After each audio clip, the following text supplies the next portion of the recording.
എൻ്റെ പ്രിയപ്പെട്ടവരെ,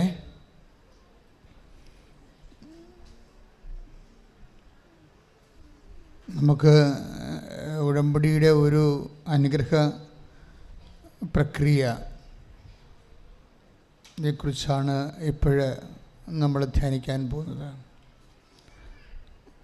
ചിലർക്ക് ഉടമ്പടി പുതുക്കുമ്പോഴാണ് പുതിയ അനുഭവത്വവും അടയാളവും ഒക്കെ ലഭിക്കണം. അതെന്തുകൊണ്ടാണെന്ന് ചോദിച്ചു കഴിഞ്ഞാൽ, ഈ ഉടമ്പടിയുടെ ഒരു പ്രയോഗത്തിൽ നമ്മൾ ശ്രദ്ധിക്കേണ്ട ഒരു കാര്യമുണ്ട്. ഭാഗിക ബോധ്യവും പൂർണ്ണ ബോധ്യവും നമ്മൾ രണ്ട് കഷ്ണങ്ങളുണ്ട്. ബോധ്യം ഒരു പ്രശ്നമാണ്. ഉടമ്പടി ആർക്ക് വേണമെങ്കിലും എടുക്കാം, പക്ഷേ ഇത് കത്തണത് എപ്പോഴും നമ്മുടെ കൺവിക്ഷൻ്റെ അടിസ്ഥാനത്തിലാണ്. നമുക്ക് എന്ത് ബോധ്യമുണ്ട്. ഇപ്പോഴ് രാവിലെ നമ്മൾ പ്രാർത്ഥിക്കാൻ പോകുന്ന വചനം റോമ 4:21.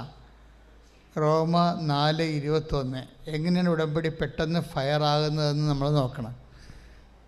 നമ്മളങ്ങനെ ഓരോ നോഹവുകൾ, ഇതുപോലെ ജ്ഞാനസൂത്രങ്ങൾ, ഉടമ്പടി കത്തിക്കുന്ന ഓരോരോ മെത്തേഡുകളുണ്ട് വിശുദ്ധ ഗ്രന്ഥം നൽകണ.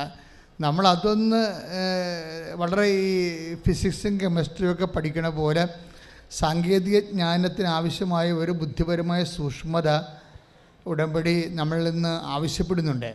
പ്രാർത്ഥിക്കുക, കർത്താവായ ദൈവമേ, ഒരു ഭക്തകൃത്യം എന്നതിനേക്കാളുപരി മനസ്സും ബുദ്ധിയും ആവശ്യമുള്ള ഒരു ആധ്യാത്മിക സാങ്കേതിക വിഷയം പോലെ ഉടമ്പടി അതിൻ്റെ ജ്ഞാനങ്ങളാൽ ഞങ്ങളെ അനുഗ്രഹിക്കട്ടെ. ശ്രദ്ധിക്കട്ടെ. ഹല്ലേലൂയ. പരമ ദിവ്യകാരുണ്യത്തിന് വചനം കേൾക്കാം. റോമ 4:21. വാഗ്ദാനം നിറവേറ്റാൻ ദൈവത്തിന് കഴിയുമെന്ന് അവന് പൂർണ്ണ ബോധ്യമുണ്ടായിരുന്നു. റോമ 4:21 ഏറ്റുപറഞ്ഞ വാഗ്ദാനം നിറവേറ്റാൻ ദൈവത്തിന് കഴിയുമെന്ന് അബ്രാഹത്തിന് പൂർണ്ണ ബോധ്യമുണ്ടായിരുന്നു. കംപ്ലീറ്റ് കൺവിഷനാണ്, നോട്ട് പാർഷ്യൽ കൺവിഷൻ. നമ്മളൊക്കെ പലർക്കും വരുന്ന ഒരു ചെറിയ അബദ്ധം, ഒക്കുമായിരിക്കും അല്ലേ, ഒത്താക്കുള്ള എന്ന് പറയത്തില്ലേ, ഒക്കുമായിരിക്കും അല്ലേ. ചിലർ ലോട്ടറി ടിക്കറ്റ് എടുക്കത്തില്ലേ, നേരത്തെ ഏജന്റുമായി പറയത്തില്ല, കഴിഞ്ഞ ആഴ്ചയിൽ ഇന്നയാൾക്ക് അടിച്ചു, പാലക്കാട് അടിച്ചു, മലപ്പുറത്ത് അടിച്ചെന്നൊക്കെ പറയത്തില്ല. അതുപോലെ ഉടമ്പടി എടുത്തിട്ട് കിട്ടിയ അനുഗ്രഹങ്ങളെ നോക്കിയിട്ട് ആൾക്കാർ ഒക്കുമായിരിക്കും അല്ലേ, ഒത്താക്കൊള്ളാം കിട്ടിയാലെന്നൊക്കെ പറഞ്ഞുകൊണ്ട് എടുക്കും. ഇത് ഞാൻ പറയണത്, ഇത് പാപമാണ് അങ്ങനെ ചെയ്യണത്. അല്ലെങ്കിൽ എടുക്കണമല്ല പ്രശ്നം, നിങ്ങൾ വന്ന് ഇരന്ന് പണി വാങ്ങിച്ചുകൊണ്ട് പോവുകയാണ്. കാര്യം നിങ്ങൾ ആരോടാണ് കളിക്കണത്? ദൈവത്തോടാണ്. അവിടെയാണ് പ്രശ്നം. കിട്ടിയ ഇപ്പം മനുഷ്യരോടാണെങ്കിൽ നമുക്ക് പ്രശ്നമില്ല. കാര്യം മനുഷ്യൻ്റെ അടുത്ത് അസത്യമുണ്ട്, നുണയുണ്ട്, സത്യമുണ്ട്. പക്ഷേ ദൈവത്തിൽ കളങ്കമില്ലാത്ത കാരണം, കളങ്കമില്ലാത്ത ദൈവത്തെ നിങ്ങൾ സംശയിച്ചു എന്ന് പറയുമ്പോൾ നിങ്ങളുടെ റാങ്ക് പിശാസിൻ്റെ റാങ്കാണ്. പിശാസാണ് നിങ്ങൾ ചെയ്യണത്. വളരെ സീരിയസ് വിഷയമാണിത്. പ്രാർത്ഥിക്കുക, കർത്താവായ ദൈവമേ, സത്യമായ അങ്ങയോടാണ് ഞാൻ ഉടമ്പടി ചെയ്യുന്നെന്നുള്ള ആഴമായ ബോധ്യത്താൽ പൂർണ്ണമായ ബോധ്യത്താൽ അബ്രാഹത്തെ പോലെ എന്നെ അഭിഷേകം ചെയ്യണമേ.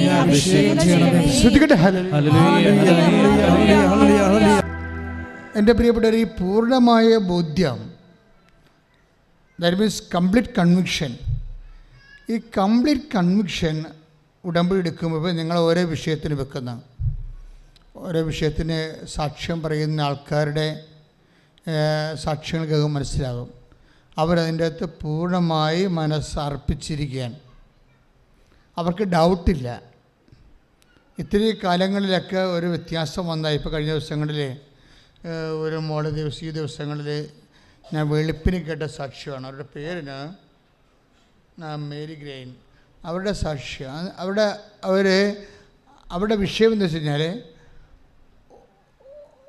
ഓൾ ഇന്ത്യ ആയുർവേദിക് കോളേജിൽ അവർക്ക് സ്റ്റൈഫൻഡ് ഇങ്ങോട്ട് കിട്ടുന്ന രീതിയിൽ അവർക്ക് അഡ്മിഷൻ കിട്ടണം. അതാണ് വിഷയം. കയറം ആയുർവേദിക് കോളേജിൽ അഡ്മിഷനൊക്കെ ആർക്ക് വേണമെങ്കിൽ കിട്ടും. ആർക്ക് വേണമെന്നല്ല, ഒരു 85% സ്കോറിങ്ങൊക്കെ വന്ന ആൾക്കാർക്ക് അഡ്മിഷൻ കിട്ടാനുള്ള സാധ്യതയാണ്. സീറ്റ് കുറവാണ്. ഇത് ഗ്രാജുവേഷനാണ് കിട്ടേണ്ടത്. പക്ഷേ അവളുടെ കപ്പാസിറ്റി അനുസരിച്ച് കിട്ടാനുള്ള സാധ്യതയില്ല. അവരുടെ ബോധ്യം വരണത്. കാര്യം പൈസ മുടക്കിയാണല്ലോ ആൾക്കാർ എടുക്കുന്നത്. 45 ലക്ഷം രൂപയൊക്കെ അതിനും വരും. നമുക്കവർക്ക് MBBS മാത്രമാണ് ഗ്രാജുവേഷന് പൈസ. അല്ല, ആയുർവേദത്തിനും അങ്ങനെ തന്നെയാണ്. 35 ലക്ഷം രൂപ ഒരു ഡോക്ടർ മുടക്കിയത് എനിക്കറിയാം. അതെന്ത് പക്ഷേ ഇതിപ്പോൾ ഇവളെന്താ പറയണത്, അങ്ങനെ മുടക്കാൻ എനിക്ക് കാശില്ല, വീട്ടിൽ കാശില്ല, ഞങ്ങൾക്ക് കടങ്ങളും കാര്യങ്ങളും. അപ്പോൾ അതുകൊണ്ട് അമ്മ തന്നെ എനിക്കത് ചെയ്തു തരണം. ഓൾ ഇന്ത്യയിലാണ് 5 സീറ്റേ ഉള്ളൂ. ഓൾ ഇന്ത്യ കോമ്പറ്റീഷൻ തന്നെ അങ്ങനെയാണ്. ഓൾ ഇന്ത്യയിലാണ് 5 സീറ്റേ ഉള്ളൂ. 5ാമത്തെ റാങ്കിൽ വന്ന് പെട്ടാൽ ചെറിയ ഹോപ്പെങ്കിലും ഉള്ളൂ. 5ാമത്തെ റാങ്കിൽ വന്ന് പെട്ടാൽ പൈസ ഇങ്ങോട്ട് കിട്ടണ്ടേ, സ്റ്റൈഫൻഡ് നമുക്ക് തന്നിട്ട് അല്ലേ പഠിക്കണ്ടേ. അപ്പോൾ അങ്ങനെ ചിന്തിക്കാനും സങ്കല്പിക്കാനും ആഗ്രഹിക്കാനും ഉടമ്പടി എന്തുമാത്രം ആൾക്കാരെ ഹെൽപ്പ് ചെയ്യുന്നുണ്ട്. അതായത് വേറെ നമുക്ക് മെറിറ്റില്ല. അമ്മ വിചാരിച്ച എന്നെ 5ാം റാങ്കിലേക്ക് കൊണ്ടുവരാൻ പറ്റും എന്ന് പറഞ്ഞ് അവരുടെ പദ്ധതിയുമായിട്ട് മുന്നോട്ട് പോവുകയാണ്. ഇടയ്ക്കൊക്കെ കുറേ പരാജയങ്ങളൊക്കെ വരുന്നുണ്ട്. അത് എപ്പോഴും ഓർത്തേക്കണം. ഇടയ്ക്കൊക്കെ പരാജയങ്ങളുണ്ടാവും. ചില ആൾക്കാർക്ക് വരുന്നത് ഇടയ്ക്കൊന്ന് പരാജയം എന്ന് പറഞ്ഞതിൻ്റെ ഇടയ്ക്ക് ഉള്ളതാണ്. മനസ്സിലായില്ലേ? നമുക്ക് ഈ ഉടമ്പടിയുടെ അകത്ത് ഒരു സെക്ഷനിൽ പരാജയമുണ്ട്. ഈ പരാജയം നമ്മൾ ആദ്യമേ തന്നെ മുൻകൂട്ടി കാണണം. ഈ കാര്യം അല്ലാതെ ഇതെല്ലാം മൊത്തം വിജയമാണെന്ന് പറഞ്ഞിരിക്കരുത്. ചില ആൾക്കാർ മുങ്ങിപ്പോയാലും പിന്നെയും 2 കയ്യിൽ നിന്ന് എടുത്ത് തുഴഞ്ഞ് പിന്നെയും കയറും. കാര്യം എന്താണ്, മാതാവ് അവസാനം കൊണ്ടുപോയി ഇത് ശരിയാക്കുമെന്ന് അവർക്ക് ആന്തരിക ബോധ്യം ഉണ്ടാവും. അവസാനം കൊണ്ടുപോയി ഇത് ശരിയാക്കുമെന്ന്. എന്താ പരാജയം എന്ന് അച്ഛൻ പറഞ്ഞത്? ഇപ്പോൾ ഉദാഹരണത്തിന് ഇത് നമ്മുടെ നടപടി ഇല്ലേ, ഹെബ്രായ ലേഖനം എടുത്തേ. ഹെബ്രായ ലേഖനം 10:36 മക്കളെ സ്തുതിച്ചേണ്ടേ.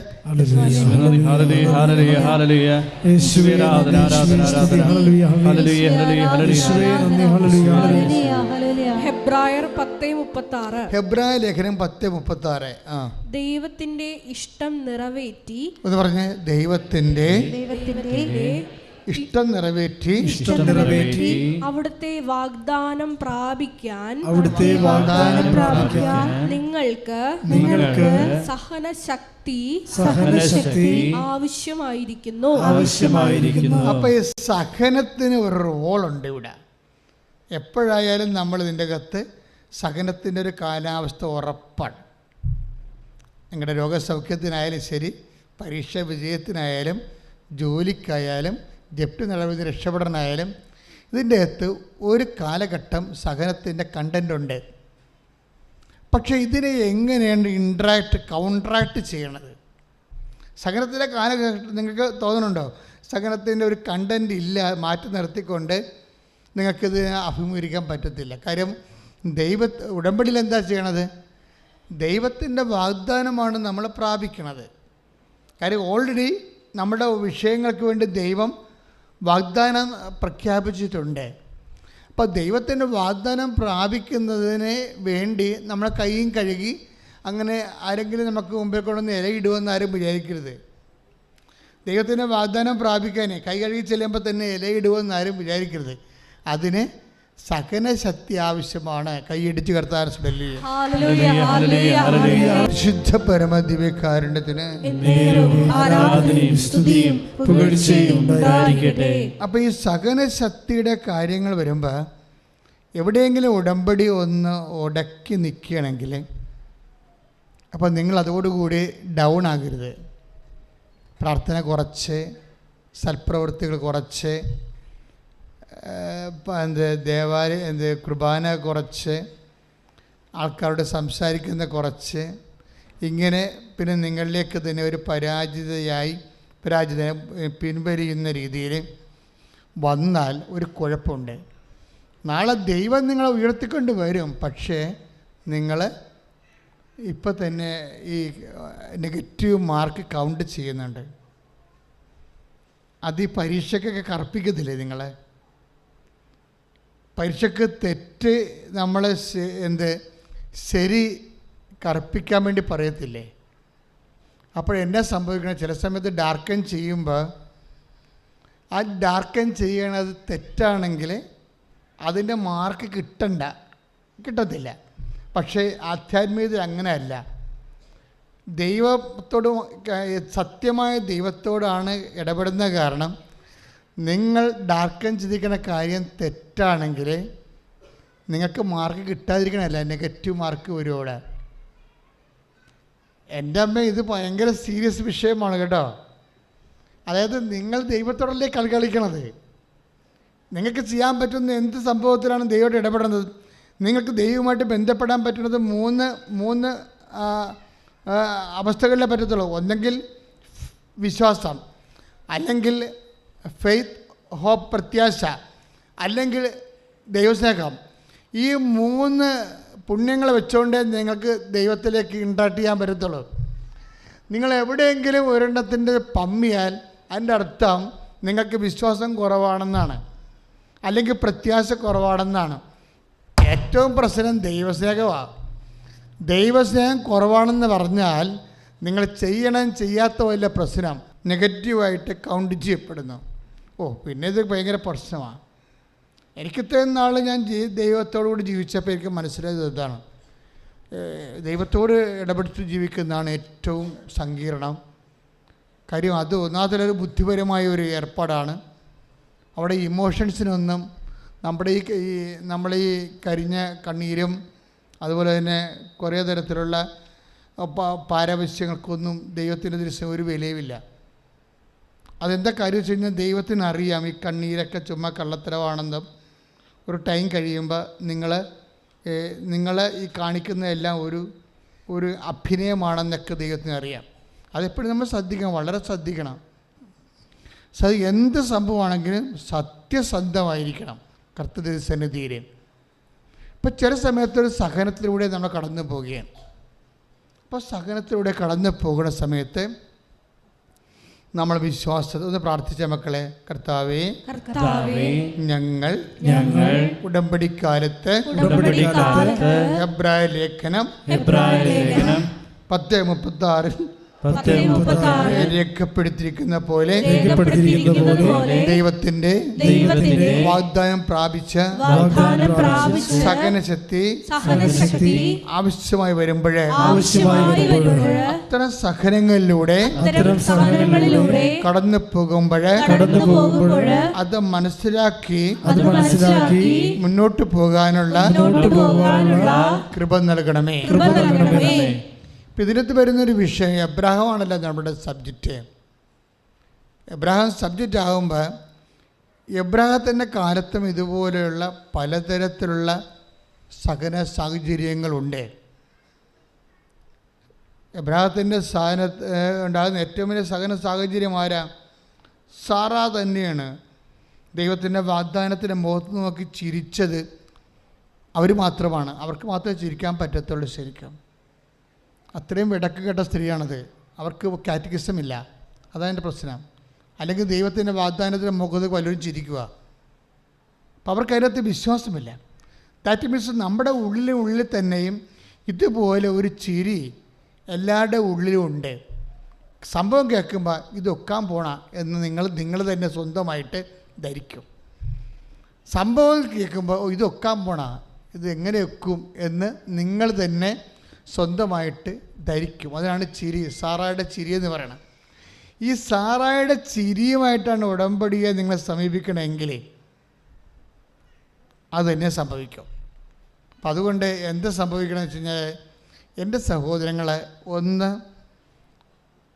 സത്യസന്ധമാണോ എൻ്റെ വിശ്വാസം എന്ന് ധ്യാനാത്മകമായി ആത്മശോധന ചെയ്യേണ്ടതാണ്. പ്രാർത്ഥിക്കുക. കർത്താവ് ദൈവമേ, കർത്താവായ ദൈവമേ, എൻ്റെ വിശ്വാസത്തെ കുറച്ചും കൂടി അങ്ങയുടെ തിരുസന്നിധിയിലെ സ്വീകാര്യമാക്കുവാൻ നിന്റെ വിശ്വാസത്തെ പുനഃക്രമീകരിക്കണമേ. തുതിക്കട്ടെ. ഹല്ലേലൂയ. പരിശുദ്ധ പരമ ദിവ്യകാരുണ്യത്തിന്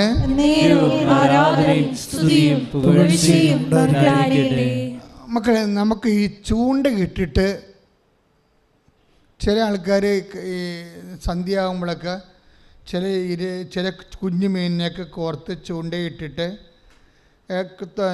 എന്താ പുഴയിലെ എവിടെയെങ്കിലും കൊണ്ടുപോയിട്ടിട്ട് പോരും അല്ലേ.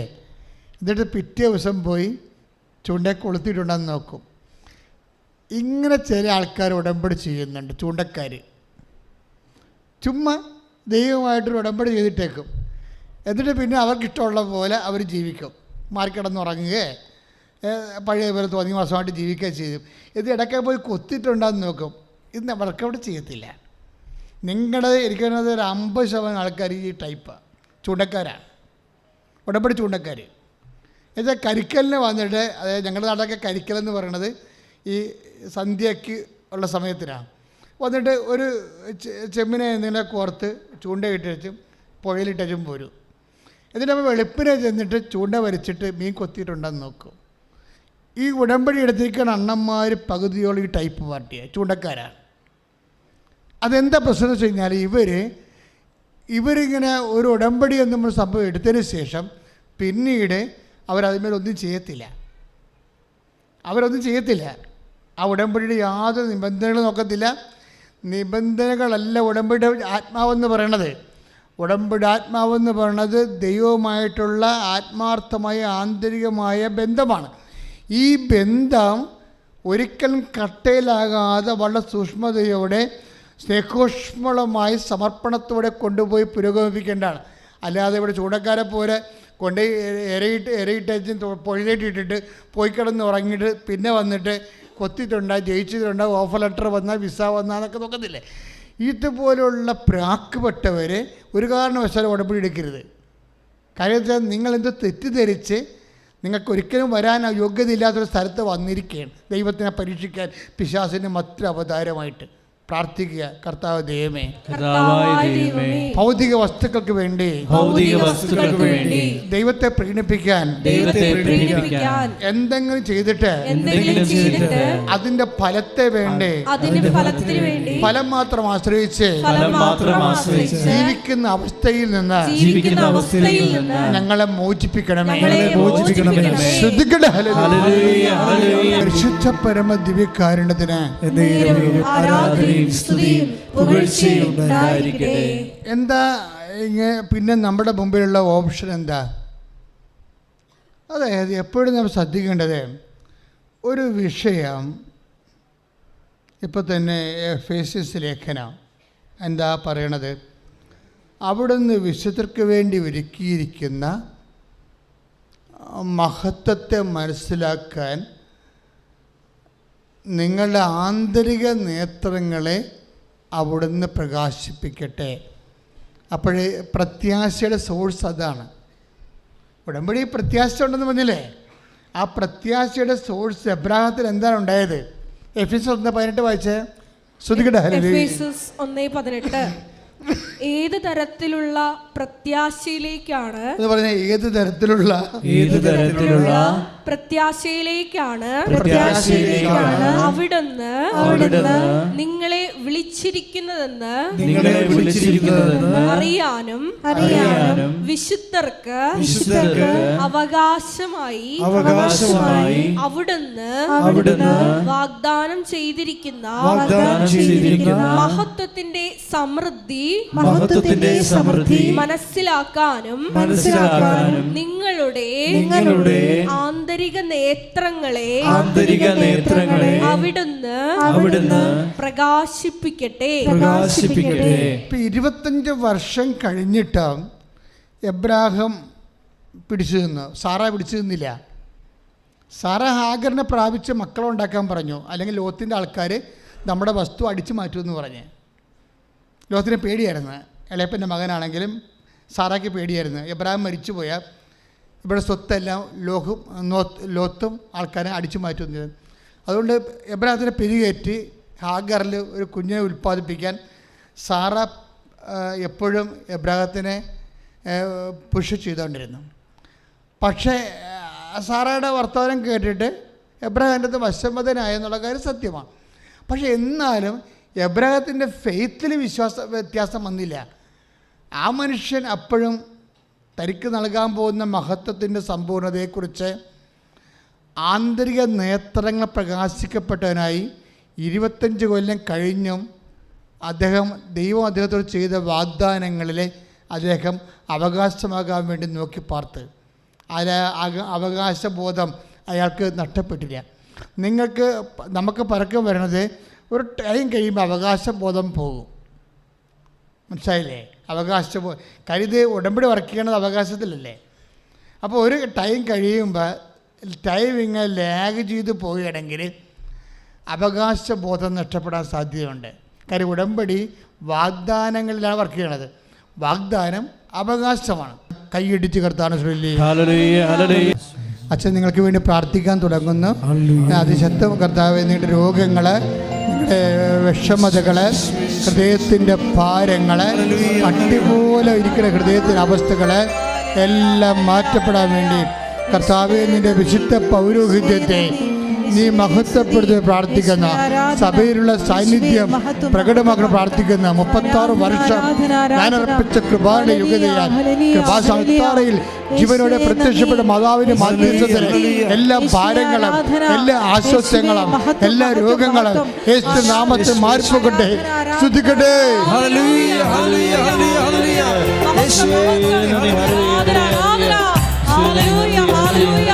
അപ്പോൾ എന്താ പ്രശ്നം വെച്ചാൽ ഒരു ടൈം കഴിയുമ്പോൾ അവകാശം ഔദാര്യത്തിൻ്റെ രീതിയിൽ നിറം മാറാൻ സാധ്യതയുണ്ട്. അവകാശത്തിന് നിറം മാറ്റം ഭയങ്കര സീരിയസ് വിഷയമാണ്. ഉടമ്പടിയിൽ വ്യക്തികൾക്ക് സംഭവിക്കുന്നതാണ്.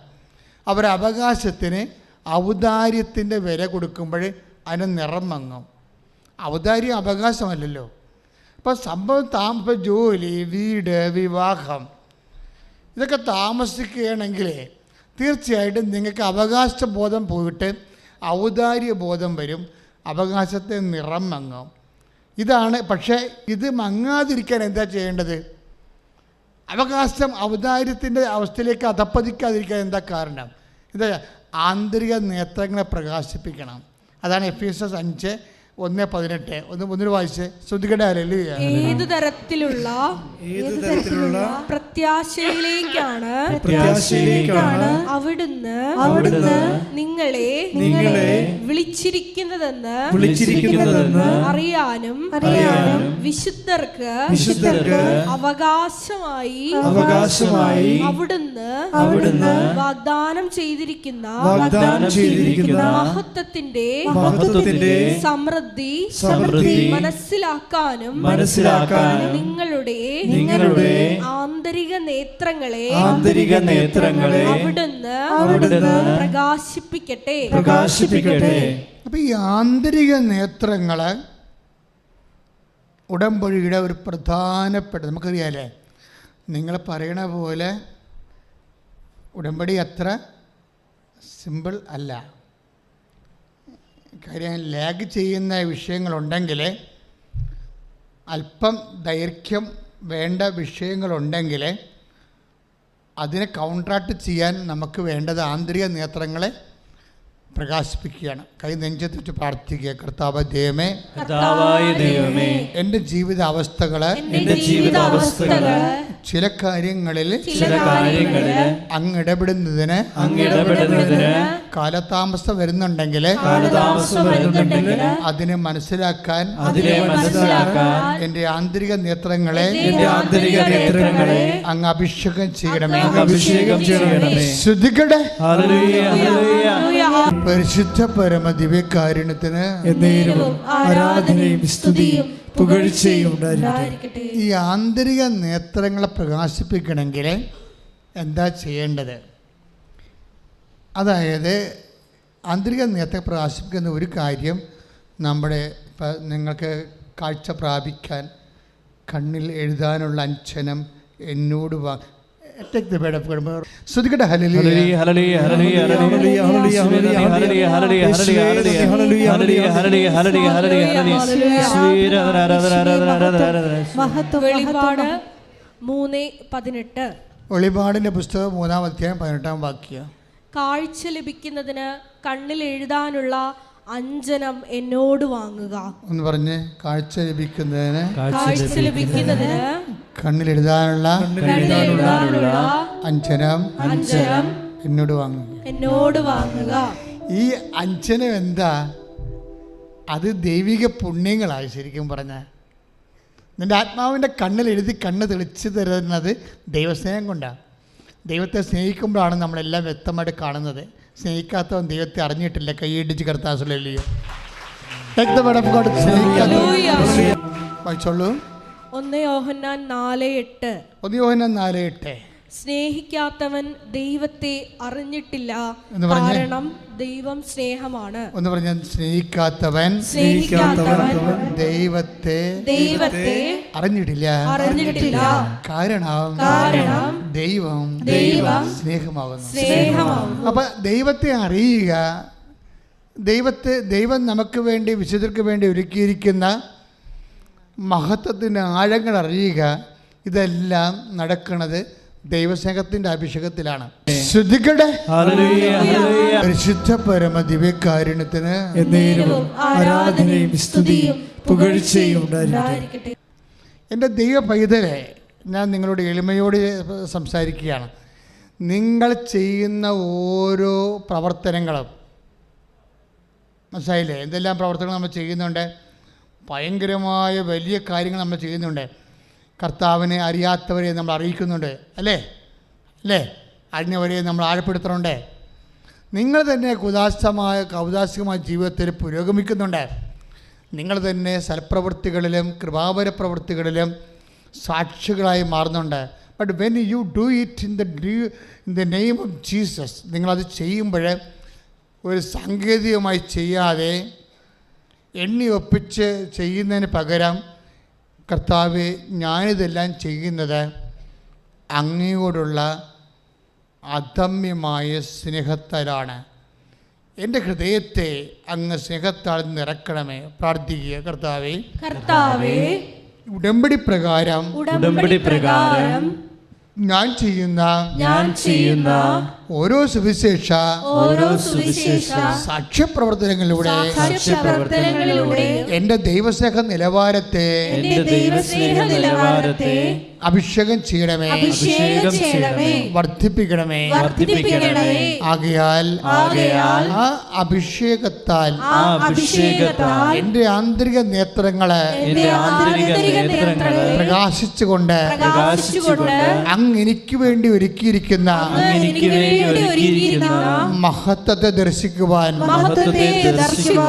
എന്നെ വഴി നടത്തണമേ, അഭിഷേകം ചെയ്യണമേ.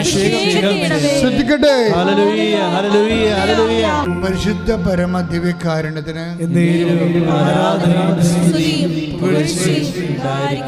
മക്കളെ, ഇതുപോലെ ശ്രദ്ധിക്കുക.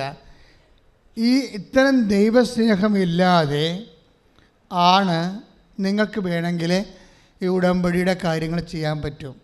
ഒരു ദൈവസ്നേഹവും ഇല്ലാതെ സാങ്കേതികമായിട്ട് ന്യൂമറിക്കലായിട്ട് ചെയ്യാൻ പറ്റും. ചില ആൾക്കാർ, ഞാൻ പറഞ്ഞിട്ടില്ലേ, പത്രം കൊടുക്കണതൊക്കെ എണ്ണി കൊടുക്കും. 4, ഇനി 4 പത്രമായി, ഇനിയിപ്പോൾ 5-ാമത്തത് അത് ഇവിടെ കൊടുക്കുമാവും. അപ്പോൾ ഇന്ന് ചോറിന് തല ചൊറക്കും. അപ്പോൾ ഇങ്ങനെ കൊടുക്കണ ആൾക്കാരില്ലേ, ഇത് എണ്ണി ഒപ്പിച്ച് കൊടുക്കണമെന്ന് പറഞ്ഞാൽ അവർക്ക് ദൈവസ്നേഹമില്ല.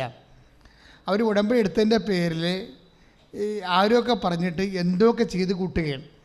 ആരൊക്കെ പറഞ്ഞിട്ട് എന്തൊക്കെ അവർക്ക് പേഴ്സണൽ കൺവിക്ഷൻ ഇല്ല, പൂർണ്ണ ബോധ്യമില്ലാത്തപ്പോൾ എന്താ സംഭവിക്കാൻ പോകണമെന്ന് ചോദിച്ചു കഴിഞ്ഞാൽ ഈ വക്രത ഉണ്ടാകും കൂടുതൽ. നിങ്ങൾക്ക് ബോധ്യമില്ലെങ്കിൽ പിന്നെ നിങ്ങൾക്കുണ്ടാകാൻ പോണത് വക്രതയാണ്. വക്രത എന്ന് പറയുന്നത് വളവ്. അതുപോലെ തന്നെ വക്രതയുണ്ടാകും. പിന്നെ എന്താണ് ഇതിൻ്റെ കൂടെ ഉണ്ടാകുന്നത്? അവിശ്വസ്തതയുണ്ടാകും. നിങ്ങൾക്ക് ദൈവസ്നേഹമില്ലെങ്കിൽ ഒന്നും ഉണ്ടാവത്തില്ലെന്ന് നിങ്ങൾ ധരിക്കരുത്. നിങ്ങൾക്കുണ്ടാവും, വക്രതയുണ്ടാവും.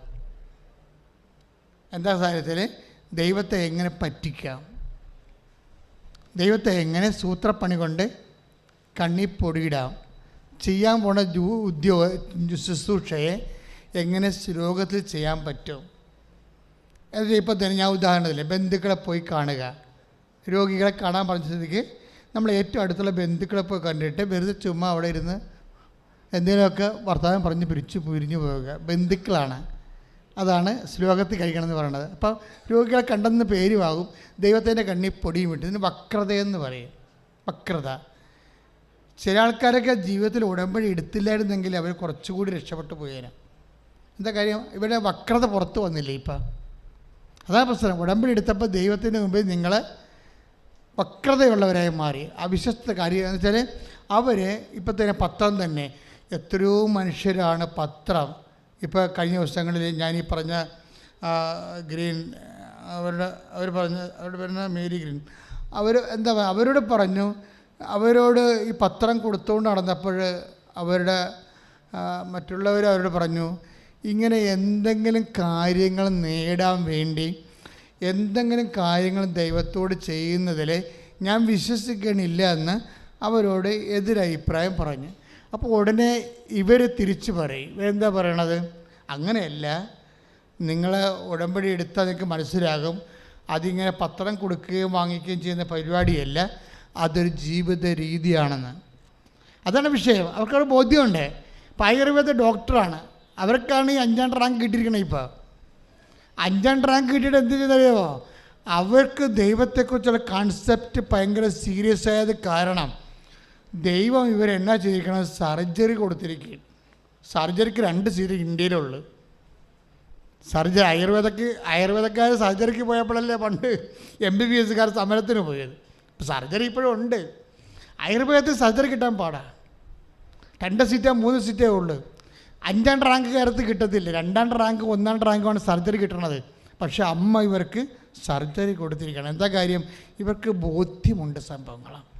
നമുക്ക് ഒരു നല്ല ബോധ്യമുണ്ടെങ്കിൽ ദൈവം സത്യമായത് കാരണം നമ്മളെ സഹായിക്കാതെ ദൈവത്തിന് വരെ ഓപ്ഷനില്ല. കൈയടിച്ച് കർത്താവിനെ നിയമാവർത്തനം 32:20 അവിടുന്ന് പറഞ്ഞു, അവരിൽ നിന്ന് എൻ്റെ മുഖം ഞാൻ മറയ്ക്കും. ചില ഉടമ്പടിക്കാരെ കുറിച്ച് പറഞ്ഞിരിക്കണം, കണ്ടല്ലേ? ചില ഉടമ്പടി ചെയ്ത ആൾക്കാരെ കുറിച്ച് പറയണത്. നിയമാവർത്തനം 32:20 എന്താ പറഞ്ഞിരിക്കണത്? അവരിൽ നിന്ന് എൻ്റെ മുഖം ഞാൻ മറയ്ക്കും. അവർക്ക് എന്ത് സംഭവിക്കുമെന്ന് എനിക്ക് കാണണം. അവർ വക്രവും അവിശ്വസ്തവുമായ തലമുറയാണ്. അത് വക്രതയാണ് പ്രശ്നം. ഇതിൻ്റെ ഉടമ്പടി വന്നിട്ട് വക്രത കാണിക്കരുത്. വക്രത എന്ന് പറഞ്ഞാൽ എന്താണ്? വക്രതയുടെ കൂടെ വരേണ്ട സംഭവമാണ് അവിശ്വസ്തത. 32:20 അതാണ്. വക്രത കാണിക്കുന്നവർ അവിശ്വസ്തതയും കാണിക്കും. മനസ്സിലായി? വക്രത കാണിക്കുന്നവർ എന്ത് ചെയ്തും അവിശ്വസ്തത കാണിക്കും. അപ്പോൾ എന്താ വക്രത എന്ന് പറയണത്? കർത്താവിനോട് പറഞ്ഞിട്ടുള്ള കാര്യങ്ങളെ നമ്മൾ വെള്ളം ചേർത്ത് നമുക്ക് പറ്റുന്ന പരുവത്തിലേക്ക് അത് താഴ്ത്തിക്കൊണ്ടുവരും. ആ വക്രത എന്ന് പറയുന്നത്. പക്ഷേ മനസ്സിലായില്ലേ മക്കളെ? ശ്രദ്ധിക്കണേ, ഞാൻ നിങ്ങളെ വഴക്ക് പറയുകയല്ല, നിങ്ങൾ രക്ഷപ്പെടാൻ വേണ്ടി സംസാരിക്കുകയാണ്. കാര്യം ഈ കാലഘട്ടങ്ങളിൽ ദൈവം ഉടമ്പടി നൽകിയത് ഈ വിശുദ്ധ മന്ദിരത്തിലാണ്. അപ്പോൾ ദൈവം ഇവിടെ 24 മണിക്കൂറും കുടികൊള്ളുകയാണ്. 10,000-ങ്ങളാണ് ഓരോ മാസവും എന്തൊരു വിശുദ്ധ ജീവിതത്തിലേക്കും സാക്ഷ്യ ജീവിതത്തിലേക്കും വരണത്. പണ്ടൊക്കെ നിങ്ങൾക്കറിയാമല്ലോ, ഒരു ധ്യാനം കൂടിയാൽ എന്തെല്ലാം പാടാ. പിന്നെ നവീകരണ ധ്യാനം കഴിഞ്ഞാൽ പിന്നെ വളർച്ചാ ധ്യാനം കഴിഞ്ഞാൽ ആന്തരിക സൗഖ്യ ധ്യാനം കഴിഞ്ഞാൽ പ്രാർത്ഥന അനുഭവ ധ്യാനം വരദാനങ്ങളുടെ ധ്യാനം, അത് കഴിഞ്ഞ് കൗൺസിലിംഗ് കോഴ്സും ശുശ്രൂഷ കോഴ്സൊക്കെ കഴിയുമ്പോഴാണ് ഒരു മനുഷ്യൻ വല്ലതുമൊക്കെ ദൈവത്തിന് വേണ്ടി ചെയ്യാനുള്ള ബോധ്യം കിട്ടുന്നത്. ഇത് വേണ്ടല്ലേ? ഇപ്പം ഒരാഴ്ചക്കുള്ള ആളങ്ങടെ മാറുകയല്ലേ, ദൈവം മാറ്റുകയല്ലേ. കൈ അടിച്ച് കർത്താവിനെ. അപ്പോൾ അച്ഛൻ പറയണത് മക്കൾ വഴക്കാട്ടെടുക്കരുത്, മറിച്ച് അബദ്ധങ്ങൾ ഇങ്ങനെ സംഭവിക്കാതിരിക്കാൻ വേണ്ടി ഒന്നാമത്തേൽ നിങ്ങൾക്കറിയാമല്ലോ, ഞാനിങ്ങനെ വന്നൊരു വഴിയെന്ന് പറയണത് സത്യസന്ധമായൊരു വഴിയാണ്. പക്ഷേ അച്ഛനായ കാലം മുതൽ എൻ്റെ അപ്പൻ ഈശോയാണ് ദൈവമെന്ന് എനിക്ക് പറഞ്ഞു തന്ന കാലം മുതൽ ഞാൻ ഈശോനെ ഫോളോ ചെയ്യുന്ന ഒരാളാണ്. ഇവിടം വരെ എത്തി നിൽക്കുമ്പോൾ എനിക്ക് മനസ്സിലായിട്ടുള്ള കാര്യങ്ങൾ, ആർക്കാണ് നമുക്ക് വക്രതയില്ലാതെ ഇതിൻ്റെ അകത്ത് ഇൻവെസ്റ്റ് ചെയ്യാൻ പറ്റുന്നത്, അവരോട് ദൈവം സത്യസന്ധനായതുകൊണ്ട് അതിൻ്റെ ആനുപാതികമായ റെസ്പോണ്ടിങ് ഉണ്ടാവും. ഏത് രീതിയിലാണ്? അതുകൊണ്ടാണ് ഞാൻ ഇതിപ്പോൾ എന്താ വക്രം എന്ന് പറഞ്ഞാൽ, ഇപ്പം നിങ്ങളോട് ചില സമയത്ത് വസ്ത്രമില്ലാത്തവർക്ക് വസ്ത്രം കൊടുക്കാൻ പറയും. അപ്പോൾ വസ്ത്രമില്ലാത്തവർക്ക് വസ്ത്രം കൊടുക്കാൻ പറയും നിങ്ങളോട്. അപ്പോൾ നിങ്ങൾ വസ്ത്രം കൊടുക്കും. നമ്മൾ തന്നെ ഇവിടെയും കൊണ്ടുവന്ന് തരും കുറേ വസ്ത്രങ്ങൾ. ഇത് നമുക്ക് അതുപോലെ തന്നെ ഇത് നമുക്ക് വേണമെങ്കിൽ കായൻ്റെ ബലി പോലെ ചെയ്യാൻ പറ്റും. ചീഞ്ഞതും പൊട്ടിയതൊക്കെ കൊണ്ടുവന്ന് ആൾക്കാർക്ക് കൊടുക്കുക. ഞങ്ങളതൊക്കെ കത്തിച്ച് കളയുള്ളൂ. കാര്യം നമുക്കൊരു മാന്യതയില്ലേ? ഈ കൃപാസനമല്ലേ ഇതിനിത് നിങ്ങളെ കൊണ്ടുവന്ന് തന്നു പറഞ്ഞാൽ കൊടുക്കണതിന് എന്താണ്? കൃപാസനമല്ലേ? അപ്പോൾ നമുക്ക് സ്റ്റാൻഡേർഡില്ല എന്നാണ് നമ്മൾ കത്തിച്ച് കളയും. എന്താ അറിയാം, കർത്താവിന് വേണ്ടി ചെയ്യേണ്ട കാര്യമല്ലേ. അപ്പം അത് കൊടുക്കുമ്പോൾ അത് ഭംഗിയായിരിക്കണം, വൃത്തിയായിരിക്കണം, ആൾക്കാർക്ക് ഉപയോഗിക്കാൻ പറ്റുന്ന രീതിയിലായിരിക്കണം. അപ്പോൾ എന്തെങ്കിലും പറയണമെന്ന് വെച്ചാൽ, ഇപ്പോൾ നിങ്ങളുടെ കൂടെ 1 മൈൽ പോകാൻ ആഗ്രഹിക്കുന്നതിൻ്റെ കൂടെ ഈശോ എന്താ പറഞ്ഞത്? 2 മൈൽ പോകണം. അത് തന്നെയാണ് നമ്മൾ ശണ്ട കൂടി ഉടുപ്പ് കരസ്ഥമാക്കാൻ ഉദ്യമിക്കുന്നതിലൂടെ മേലേക്ക് കൂടി വിട്ടുകൊടുക്കണം. എന്ത് സംഭവിച്ചാൽ ദൈവത്തിരുസ്ഥന് വ്യാപരിക്കുന്നതിനൊരു രീതികളുണ്ട്. ഇപ്പം നിങ്ങൾ ഉടമ്പടി ഇപ്പോൾ അതിർത്തി തർക്കമുണ്ടായി, വഴക്കുണ്ടായി, കേസുണ്ടായി, അല്ലെങ്കിൽ ചില പുരയിടം ചില ആൾക്കാർ നമുക്ക് തരണില്ല, നമുക്ക് വഴി നടത്താൻ പറ്റണില്ല, അതുകൊണ്ട് നമുക്ക് വീട് വെക്കാൻ പറ്റണില്ല, നമ്മളവിടെ നിന്ന് വിറ്റുചുട്ട് പോകാൻ വേണ്ടി ആഗ്രഹിക്കണം, അവരും ആഗ്രഹിക്കണം, നമുക്ക് ഇത് വിറ്റ് കിട്ടിയാൽ മതി, പക്ഷേ വില കിട്ടാത്തത് കൊണ്ട് നമ്മൾ പോകണില്ല. ഇങ്ങനെയൊക്കെയുള്ള സിറ്റുവേഷൻ വെച്ചൊന്ന് ചാടുമ്പോൾ ഇപ്പം തന്നെ നിങ്ങളെ ഓടുന്ന വണ്ടിയുടെ അകത്ത് കിടന്ന് ഓടിയിട്ട് വണ്ടിക്ക് മുമ്പ് എത്താൻ നോക്കരുത്. മറിച്ച് പതുക്കെ പ്രാർത്ഥിച്ച് നിൽക്കണം. കാരണം നിങ്ങളെടുത്തിരിക്കുന്ന വിഷയം നിങ്ങളുടെ വസ്തുവിൻ്റെ വിഷയമല്ല, അത് വ്യക്തിയുടെ വിഷയമാണ്. വസ്തുവിൻ്റെ വിഷയമായിരുന്നെങ്കിൽ അപ്പം തന്നെ ആ സംഭവം വിറ്റുമാറിയണം. മറിച്ച് ഈ വിഷയത്തിലൂടെ വ്യക്തിയായ നിങ്ങളെ ദൈവം വചനം സ്വീകരിക്കുന്ന രീതിയിലേക്കും വചനത്തിന് സാക്ഷ്യം വഹിക്കാൻ പറ്റുന്ന പരുവത്തിലേക്കും കർത്താവ് നിങ്ങളെ കൊണ്ടുപോകാൻ ആഗ്രഹിക്കുന്നു. കൈയടിച്ച് കർത്താവ് പരിശുദ്ധ പരമദിവ്യകാരുണ്യത്തിന് അപ്പോൾ നമ്മൾ നിയമാവർത്തനം 32:20 കണ്ടത് വക്രതയില്ലാതെ, വളഞ്ഞ വഴികളില്ലാതെ വിശ്വസ്തയോടെയാണ് ചെയ്യേണ്ടത്. വിശ്വസ്തയോടെ ചെയ്താൽ നമുക്ക്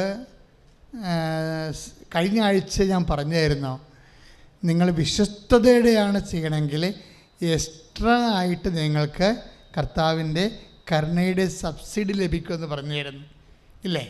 ഏക്കണത് 7:12 എത്രയോ? 7:12. അത് നിയമാവർത്തനം വായിച്ചേ, ശ്രദ്ധിക്കട്ടെ.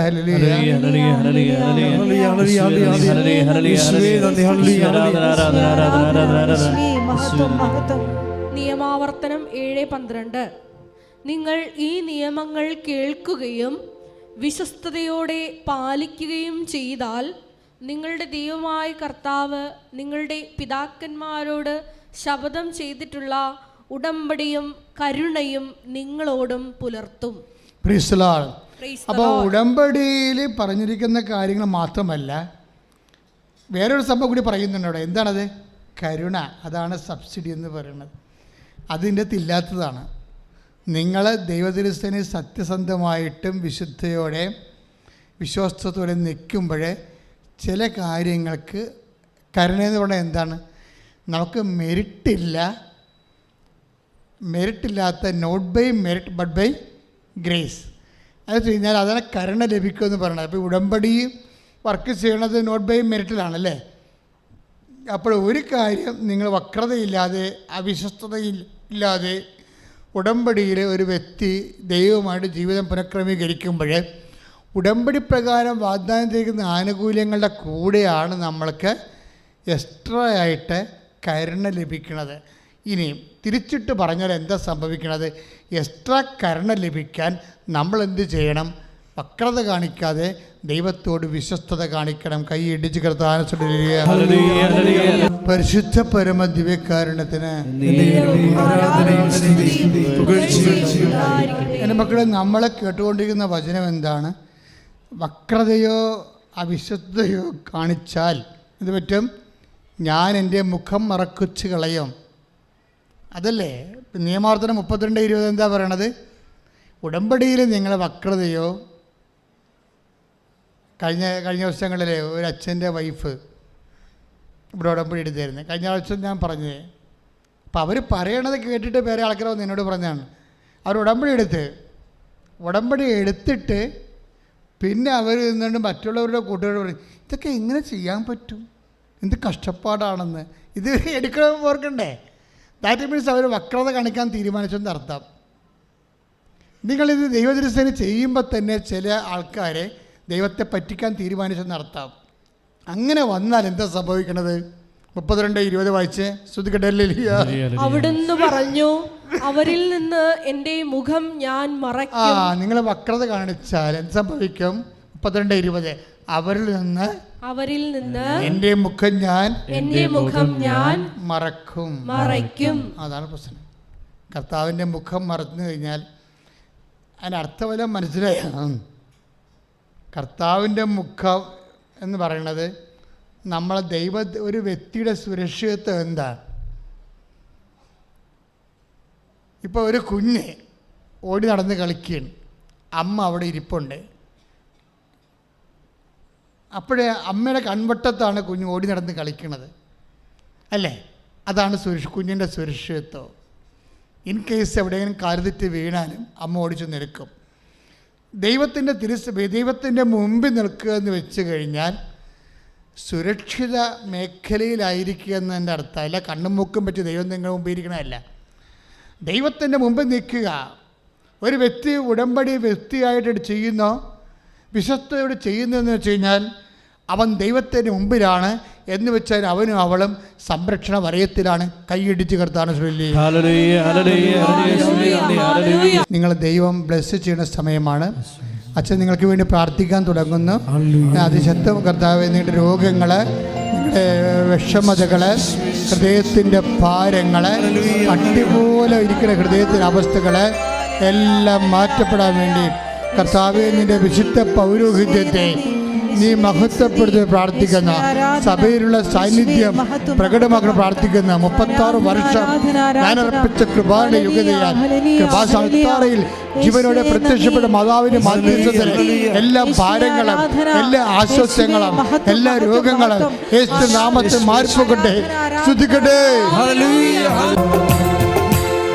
പരിശുദ്ധ പരമ ദിവ്യകാരുണ്യത്തിന്. എൻ്റെ പ്രിയപ്പെട്ടവരെ, നമ്മളെ പരിശുദ്ധാത്മാവ് ഇപ്പം നമ്മളെ പഠിപ്പിച്ചുകൊണ്ടിരിക്കുന്നത് വക്രതയില്ലാതെ അവിശ്വസ്തതയില്ലാതെ നമ്മൾ ഉടമ്പടിയിൽ ആണ് ജീവിക്കണമെങ്കിൽ we are in front of Jesus. അതാണ് പറയണത്. അത് നിങ്ങൾക്ക് വക്രത വന്നാൽ, ഉടമ്പടി അവിശ്വസ്തത വന്നാൽ, എൻ്റെ മുഖം നിങ്ങളുടെ മുമ്പിൽ നിന്ന് ഞാൻ മാറ്റിക്കളയെന്ന് പറഞ്ഞില്ലേ? അതായത് നമുക്ക് വക്രത അവിശ്വസ്ത ഉണ്ടായാൽ ദൈവ സാന്നിധ്യത്തിൽ നിന്ന് നമ്മളെ മാറ്റപ്പെടും. ദാറ്റ് മീൻസ് സംരക്ഷണം നഷ്ടപ്പെടുക. ഉടമ്പടി ഒരു വലിയ സംരക്ഷണമാണ്. കഴിഞ്ഞ ദിവസങ്ങളിൽ സിജോമോൻ എന്ന് പറഞ്ഞൊരു സാക്ഷിയില്ലേ? സിജോമോൻ്റെ പ്രശ്നം എന്താ? സിജോമോൻ ഉടമ്പടി എടുത്താൽ, വീടില്ലാത്തതുകൊണ്ട് ഉടമ്പടി എടുത്താൽ, വീടുമില്ല, സ്ഥലവും ഇല്ല, ജോലിയില്ല, അതുകൊണ്ട് ഉടമ്പടി എടുത്താൽ. പക്ഷേ സിജോമോൻ എന്താ വെച്ചാൽ ഉറങ്ങാൻ നേരം നോക്കുമ്പോൾ ഒരു കുഞ്ഞ് പാമ്പോടെ ഇരിക്കണം, അല്ലേ? അപ്പോൾ ഉടനെ അവനത് നോക്കി അതിനെ ഫോട്ടോ എടുത്ത് ആ പാമ്പിനെ തല്ലിക്കൊന്ന്, എന്നിട്ട് അതിൻ്റെ ഫോട്ടോ എടുത്ത് മൊബൈലിൽ സൂക്ഷിച്ച് ഈ മൊബൈൽ ഏത് തരത്തിലുള്ള പാമ്പാണിതെന്ന് സെർച്ച് ചെയ്തുകൊണ്ടിരിക്കുകയാണ് 3 മണിക്കൂർ. കുറച്ച് കഴിഞ്ഞപ്പോൾ ഈ മനുഷ്യൻ തളരാൻ തുടങ്ങി. ഒരു ചെറിയൊരു ബോധക്കേട് പോലെ വന്നു. അല്ല, അപ്പം തന്നെ അങ്കമാലി ആശുപത്രി കൊണ്ടുപോയി. അവിടെ ചെന്ന ശേഷം ഡോക്ടറോട് പറഞ്ഞു, ഡോക്ടറെ എന്നെ കടിച്ചായിട്ട് എനിക്കൊരു ഓർമ്മയില്ല, പാമ്പ് ഇതാണ്. പക്ഷേ എന്താ പ്രോബ്ലം വെച്ച് കഴിഞ്ഞാൽ ശംഖുവരയനാണ്. അത് കടിച്ചെന്ന് 5 മണിക്കൂർ കഴിഞ്ഞ് മാത്രമേ നമുക്കറിയാൻ പറ്റത്തുള്ളൂ, ഇടയ്ക്കൊന്നും അറിയാൻ പറ്റത്തില്ല. പക്ഷെ അറിഞ്ഞു വരുമ്പോൾ നമ്മൾ വെൻറ്റിലേറ്ററായി പോകും. അപ്പോൾ ആ ഒരു അവസ്ഥ ഈ മനുഷ്യൻ്റെ. അപ്പം അങ്ങനെ വന്ന് ഈ മനുഷ്യൻ്റെ അത് പറയുന്നുണ്ട്, അദ്ദേഹം എല്ലാം ഇവിടെ നിന്ന് വിവരിച്ചായിരുന്നു. അതായത് 5-ാമത്തെ മണിക്കൂറിൽ ഇയാളുടെ കാല് പാദം തളരും, അപ്പോൾ പിന്നെ മുട്ട് വരെ തളരും, മരിച്ചു കൊണ്ടിരിക്കുകയാണ്. വെൻറ്റിലേറ്ററിലാണ് ആൾ. അപ്പോൾ ഡോക്ടറിനുള്ളിൽ പറയുന്നുണ്ട്, അകലെയുള്ളവരെയൊക്കെ അറിയിച്ചോ, ഇനി നമുക്ക് ഇനി കിട്ടത്തില്ലെന്ന് പറയുന്നുണ്ട്. അല്ല, അദ്ദേഹം പറയുന്നുണ്ട് എൻ്റെ അടുത്ത്. പിന്നെ ഇയാളുടെ അരക്കെട്ട് തളരും, പിന്നെ നെഞ്ച് തളരും, മരവിച്ച് പോവും. അവസാനം അദ്ദേഹം പറയുന്നത് കണ്ണ് മാത്രം ചിമ്മി കണ്ണും അടഞ്ഞു പോണ സമയത്ത് ആരോ ഓടിക്കൊണ്ടുവന്ന് ഉടമ്പടി കാശ് രൂപം വീട്ടിൽ നിന്ന് കാറിൽ പാഞ്ഞ് എടുത്ത്, അപ്പോഴാണ് ഓർമ്മ വന്നത്. ഇവിടെ പാഞ്ഞ് കൊണ്ടുവന്ന് ഈ മനുഷ്യൻ്റെ വെൻറ്റിലേറ്ററിൽ കൊണ്ടുവന്നിട്ട് സിസ്റ്ററെ എത്രയും വേഗം വെക്കാൻ പറഞ്ഞ് കൊണ്ടുപോയി. സിസ്റ്റർ ഈ വെൻറ്റിലേറ്ററിൽ കയറി ഈ ഉടമ്പടി കാശ് രൂപ അയാളുടെ മുതുകത്ത് വെച്ചോടുകൂടി പിന്നെ പെട്ടെന്നാണ് മരുന്ന് പിടിക്കാൻ തുടങ്ങിയത്. പിന്നെ ഇവിടെ ഈ മനുഷ്യന് ജീവൻ വെക്കുകയും ആ മരുന്ന് ബോഡി അതിന് അക്സെപ്റ്റ് ചെയ്യുകയും പെട്ടെന്ന് ഈ മനുഷ്യൻ ജീവനിലേക്ക് തിരിച്ചു വരികയും ചെയ്യണം. Praise the Lord. എന്താ പ്രശ്നം വെച്ച് കഴിഞ്ഞാൽ നിങ്ങൾ നോക്കിയേ, അതായത് ഈ മനുഷ്യൻ ഡെഡാണ്, മരിച്ചതുമാണ്, മരവിച്ചതുമാണ്. പക്ഷെ അമ്മ മാതാവ് നിങ്ങൾക്ക് ഞങ്ങളെ ഒരു നേർച്ച പുസ്തകമൊക്കെ തരുമ്പോഴേ നിങ്ങളോട് പറയുമ്പോൾ ചെറുക്കത് മനസ്സിലാവത്തില്ല. നിങ്ങൾ ഈ പള്ളികളിലൊക്കെ വെച്ച് പൈസ ഒക്കെ വെഞ്ചിരിക്കണ പോലുള്ള എന്തോ വെഞ്ചിരിപ്പാണെന്ന്. അങ്ങനെയല്ലേ സംഭവം. എന്തുകൊണ്ടാണ് നിങ്ങളത് കൈമാറ്റം ചെയ്യാൻ പാടില്ലെന്ന് പറയണത്? എന്തുകൊണ്ടാണ്? കൈമാറ്റം ആ വസ്തുവിലല്ല വിഷയം ഇരിക്കണത്, അതാരാണ് കൈകാര്യം ചെയ്യുന്നത് ആ വ്യക്തിയിലാണ് വിഷയം ഇരിക്കുന്നത്. യേശു കർത്താവാണെന്ന് അതരം കൊണ്ട് ഏറ്റുപറയുകയും ദൈവം അവനെ മരിച്ചതെന്ന് ഉയർപ്പിച്ചെന്ന് ഹൃദയത്തിൽ വിശ്വസിക്കുകയും ചെയ്യുന്നവരാണ്. അതിലൂടെയാണ് ഈ പവർ ആക്ടിവേറ്റ് ആകുന്നത്. അതുകൊണ്ട് തന്നെയാണ് നിങ്ങളിങ്ങനെ ഒരു വ്യക്തിക്ക് ഇത് കൈമാറ്റം ചെയ്ത് കഴിഞ്ഞാൽ നിങ്ങളുടെ മകളായിരിക്കാം ചിലപ്പോൾ, അവൾ ചിലപ്പോൾ 2-3 പ്രേമബന്ധവും നാട്ടുകാരെ പറ്റിച്ചതും തേച്ചതുമായിട്ട് പാർട്ടിയായിരിക്കും. നിങ്ങളത് വർക്ക് ചെയ്തിട്ടില്ല, അവൾക്ക് കുമ്പസാരില്ലാത്ത അവൾ പാർട്ടിയായിരിക്കും. നിങ്ങളവ കാനഡയിലെ മണ്ണാങ്കടക്ക് പോകണമെന്ന് പറഞ്ഞാൽ നിങ്ങൾ നെടുമ്പാശ്ശേരി മകളെ കെട്ടിപ്പിടിച്ചിട്ട് കരഞ്ഞിട്ട് കാശ് കൊടുത്തിട്ട് കാര്യമില്ല. അവളോട് മര്യാദക്ക് ദൈവത്തെ മറന്ന് ജീവിക്കാതിരിക്കാൻ പറയണം. നിങ്ങൾ ആ ബാധ്യത നിങ്ങൾക്കുണ്ട്. നിങ്ങൾ പറയുമോ? നിങ്ങൾ പറയത്തില്ല. ഇനി എങ്ങനെ അവളെ വിഷമിപ്പിച്ച് വിട്ടാൽ എന്ത് ചെയ്യും? അവൾക്ക് നമ്മുടെ കൈയും കാലും വിട്ട് കണ്ണെത്താത്ത ദൂരത്ത് പോയിക്കല്ലേ. അവളെ വിഷമിപ്പിച്ച് വിട്ടാൽ എന്ത് ചെയ്യും? നിങ്ങൾ മനുഷ്യരെക്കാൾ ദൈവത്തെക്കാൾ ഉപരി മക്കളുടെ സമാധാനമാണ് നിങ്ങൾ ഉദ്ദേശിക്കുന്നുണ്ടെങ്കിൽ നിങ്ങൾക്ക് മക്കളെ നഷ്ടപ്പെടും, ദൈവത്തെ നഷ്ടപ്പെടും. അപ്പോൾ അമ്മയെന്ന രീതിയിൽ നിങ്ങൾക്കറിയാമല്ലോ, ഇപ്പം ഞാൻ അച്ഛനാണ്. അപ്പം ഞാൻ അച്ഛനും തന്നെയാണ് പറയണത്, അല്ല വേറെ ഒരാളത്തിൽ ഞാൻ അച്ഛൻ പറയാം എന്നാ പറയണത്. എന്താ കാര്യം? എനിക്ക് ബോധമുണ്ട്, ഞാൻ അച്ഛനാണെന്നുള്ളതിനെക്കുറിച്ച് ബോധമുണ്ട്. അതൊരു വരപ്രസാദമാണ്, അതൊരു അധികാരമാണ്. അതെൻ്റെ കർത്താവ് എനിക്ക് പട്ടത്തിലൂടെ തന്നതാണ്. ഞാനൊരു മനുഷ്യനോട് കർത്താവിൻ്റെ നാമത്തിൽ നീ പോ, നിനക്ക് ആശ്വാസം ഉണ്ടാവും, നീ തിരിച്ചു വരും, നീ സാക്ഷ്യം പറയുമെന്ന് വെച്ചാൽ ഞാൻ ഒന്നും കണ്ടിട്ടല്ല പറയണത്, ഞാൻ എൻ്റെ കർത്താവിനെ കണ്ടിട്ടാണ് പറയണത്. അപ്പം നിങ്ങൾ പോയി കഴിഞ്ഞ ശേഷം ഞാൻ പറയും, ഒന്നും കണ്ടിട്ടില്ല, നിന്നെ മാത്രമേ കണ്ടിട്ടുള്ളൂ, അവൻ തിരിച്ചു വരണം. നീ ഒരു അമ്മയാകുമ്പോൾ, നീ ഒരു അപ്പനാകുമ്പോൾ ദൈവം നിനക്ക് അതിൻ്റെതായിട്ടുള്ള കറസ്പോണ്ടിങ് ഗ്രേസ് തരും.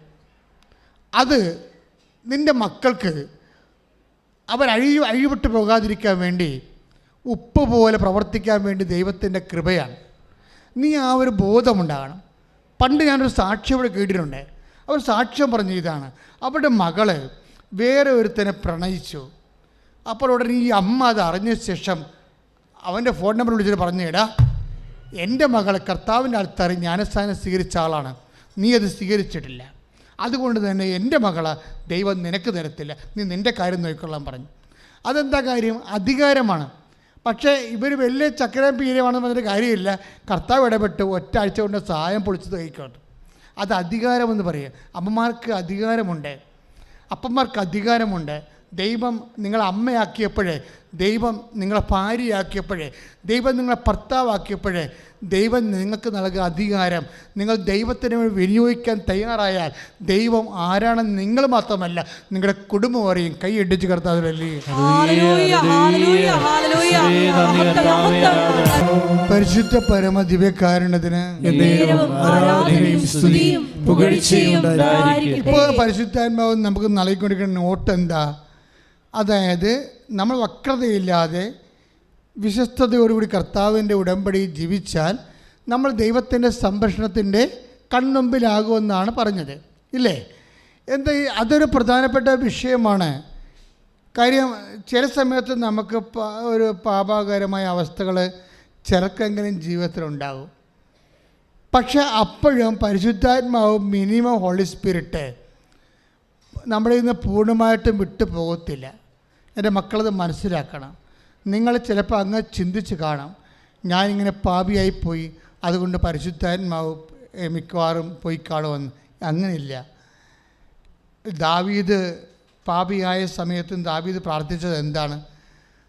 അങ്ങയുടെ തിരുസന്നിധിയിൽ നിന്ന് എന്നെ തള്ളിക്കളയരുതേ, അങ്ങയുടെ പരിപ്പാവനെ ഇതിൽ നിന്ന് എടുത്തു മാറ്റരുതേ. അതായത് പാപകരമായൊരു സാഹചര്യത്തിലാണെങ്കിലും നീ ദൈവഭയമുള്ള വ്യക്തിയാണെങ്കിൽ ദൈവം തൻ്റെ പരിശുദ്ധാത്മാവിനെ നിന്നെ നിർത്തിക്കൊണ്ട് നിന്നെ പതുക്കെ പതുക്കെ വീണ്ടെടുക്കും. കൈ ഇടിച്ച് കർത്താവിലല്ലേ. പാമ്പ് കടിയേറ്റ് മരിച്ച് പോരായപ്പോൾ ആളെ തിരിച്ചു കൊണ്ടുവന്നില്ലേ ദൈവം? അതെന്താ? അതാണ് സംരക്ഷണം എന്ന് പറഞ്ഞത്, ഉടമ്പടിയുടെ സംരക്ഷണം. ഉടമ്പടി എടുക്കുന്ന ഒരു വ്യക്തികൾക്കും ദൈവം ആ മനുഷ്യൻ ഉടമ്പടി എടുത്ത് പാമ്പ് കടിയേക്കാതിരിക്കാനല്ലേ. അദ്ദേഹത്തിന് വീടില്ല, അതുപോലെ തന്നെ ജോലിയുമില്ല, അതിൻ്റെ പേരിലെടുത്ത സ്ഥലമില്ല. അതെല്ലാം എങ്ങനെ റീസെറ്റ് ചെയ്തെന്ന് നോക്കിയാൽ നിങ്ങളാ സാക്ഷ്യം കേൾക്കണം കേട്ടോ. അതിൻ്റെ ഇടയ്ക്കാണ് ഇങ്ങനൊരു അപായം വന്നത്. പക്ഷേ അതിലും ദൈവം അവനെ സംരക്ഷിക്കും. അപ്പോൾ ഉടമ്പടി ഒരു സംരക്ഷണമാണ്. അപ്പം നമ്മൾ നമ്മൾ വക്രതയില്ലാതെ വഞ്ചനയില്ലാതെയാണ് അത് വിശ്വസ്തയോടെ ചെയ്യണമെങ്കിൽ നമ്മൾ ദൈവത്തിൻ്റെ തിരുസന്നിധിയിലാണ്. കാര്യം ദൈവത്തിൻ്റെ തിരുസന്നിധിയിൽ നിന്ന് വക്രത കാണിച്ചാൽ പരിഭ്രമം വരണത് അങ്ങനെയാണ്. ആൾക്കാർക്ക് പരിഭ്രമം വരികയില്ലേ? ജപ്തി നടപടി വരുമ്പോൾ പരിഭ്രമം വരും, ഇല്ലേ? ഡോക്ടർമാർ പറഞ്ഞ് അത് ഹാർട്ടൊന്ന് ചെക്ക് ചെയ്യുന്നപ്പോൾ പരിഭ്രമമായിപ്പോയി. ഇതെങ്ങനെ പരിഭ്രമം വരണത്? ദൈവത്തിൻ്റെ തിരുസന്നിധിയിൽ നിന്ന് ആണ് നിങ്ങൾ നിൽക്കണമെങ്കിൽ പരിഭ്രമം ഉണ്ടാകത്തില്ല, അല്ലെങ്കിൽ പരിഭ്രമം ഉണ്ടാകും. അതാണ് വിഷയം. നമ്മൾ സങ്കീർത്തനമാക്കി 30:8, സങ്കീർത്തനം 30:8-9. ശ്രുതിക്കട്ടെ. ഹല്ലേലൂയ. 30-ാം സങ്കീർത്തനം 7-ാം തിരുവചനം. കർത്താവേ, അങ്ങയുടെ കാരുണ്യം എന്നെ ശക്തമായ പർവ്വതത്തെ പോലെ ഉറപ്പിച്ചിരുന്നു. അങ്ങ് മുഖം മറച്ചപ്പോൾ ഞാൻ പരിഭ്രമിച്ചുപോയി. Praise the Lord. ഇതാണ് വിഷയം. വക്രത വന്നാൽ മുഖം മറക്കുമെന്ന് പറഞ്ഞിട്ടുണ്ട്, അല്ലേ? നിയമാവർത്തനം 32:20. വക്രത കാണിച്ചാൽ, ഉടമ്പടിയിൽ വക്രത കാണിച്ചാൽ പിന്നെന്ത് പറ്റും? ഞാൻ നിങ്ങളെ മുമ്പിൽ നിന്ന് എൻ്റെ മുഖം മറക്കും. അപ്പോഴും മുഖം മറച്ചാൽ എന്ത് സംഭവിക്കാം? സങ്കീർത്തനം 30:7-8 എന്താണ്? പരിഭ്രമം ഉണ്ടാവും. ഈ പരിഭ്രമം എങ്ങനെ ഉണ്ടാക്കിയതാണ്? നമ്മളുണ്ടാക്കിയെടുത്തല്ലേ. പരിഭ്രമമില്ലാതെ ജീവിക്കാനുള്ള മെയിൻ സംഭവം എന്ത്? ഒരു വിഷയത്തിലും പരിഭ്രമമില്ലാതെ ജീവിക്കാൻ പറ്റും. എന്തെങ്ങനെ ജീവിക്കാൻ പറ്റും? ദൈവത്തിരുസന്നിധിയിൽ നിൽക്കാൻ. എങ്ങനെ? വിശ്വസ്തയോടെ വക്രതയില്ലാതെ കർത്താവിൻ്റെ വചനം പാലിച്ചുകൊണ്ട് കൈയടിച്ച് കർത്താവിന് ചൊല്ലി. പരിശുദ്ധ പരമ ദിവ്യകാരുണ്യത്തിന് പരിശുദ്ധ പരമ ദിവ്യകാരുണ്യത്തിന് പരിശുദ്ധ പരമ ദിവ്യകാരുണ്യത്തിന് ഒരു നിമിഷം മൗനമായി മുട്ടന്നിക്കുക.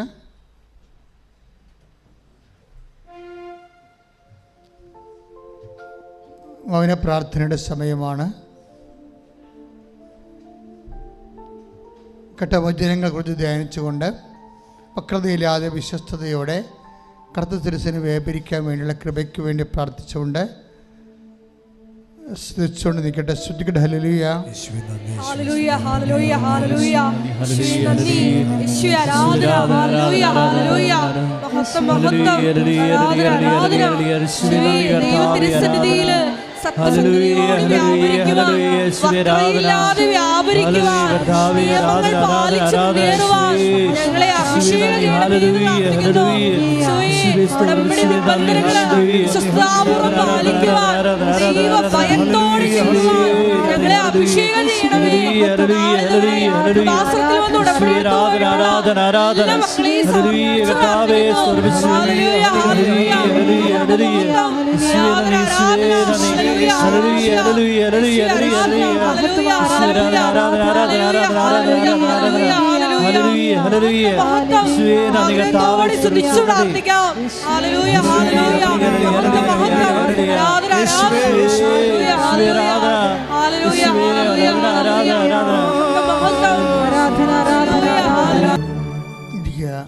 ഇരിക്കുക.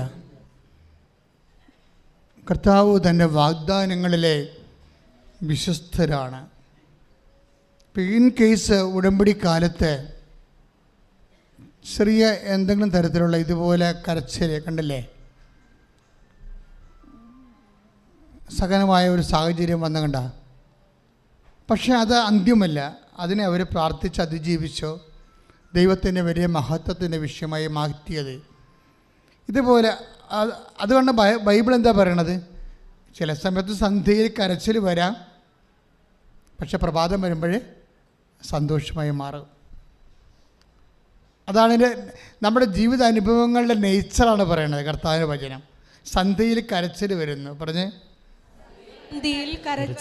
30-ാം സങ്കീർത്തനം 5-ാമത്തെ വാക്യം. ശ്രുതിക്കട്ടെ. ഹല്ലേലൂയ. ഹല്ലേലൂയ, ഹല്ലേലൂയ, ഹല്ലേലൂയ, ഹല്ലേലൂയ.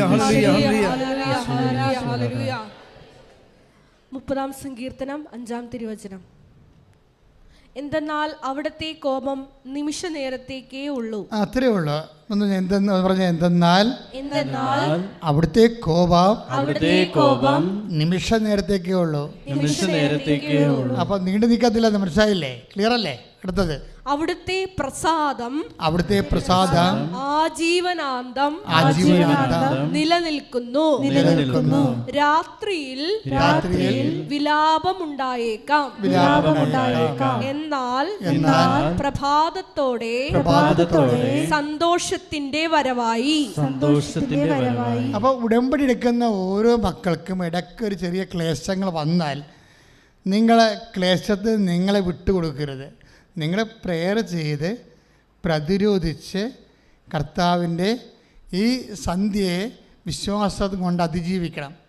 സന്ധ്യയിനെയും കരച്ചും വിശ്വാസം കൊണ്ട് അതിജീവിക്കണം. പ്രഭാതം സന്തോഷത്തിലേക്ക് വന്ന് അത് പൊട്ടിവിടരുന്നവരെ നമ്മൾ വിശ്വാസി നോക്കി പാർക്കും. അതുകൊണ്ടാണ് പറയുന്നത് സന്ധ്യ, അതായത് പ്രഭാതമാകാൻ കാത്തിരിക്കുന്ന കാവൽക്കാരെ പോലെയാണ് ഓരോ വിശ്വാസിയും. പ്രഭാതമാകുമെന്ന് വൃത്തിയായിട്ട് നമുക്കറിയാം. അപ്പം അതിനുള്ളിലുണ്ടാകുന്ന രാത്രികളെ നമ്മൾ പഴിക്കത്തില്ല. അത് പ്രാർത്ഥനയുടെ വിഷയമാക്കി മാറ്റും. കൈയിടിച്ച് കർത്താവിനെ ശ്രദ്ധിക്കുക.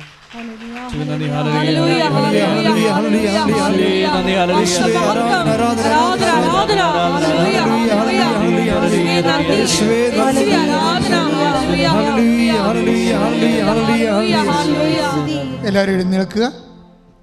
രോഗസൗഖ്യ പ്രാർത്ഥന.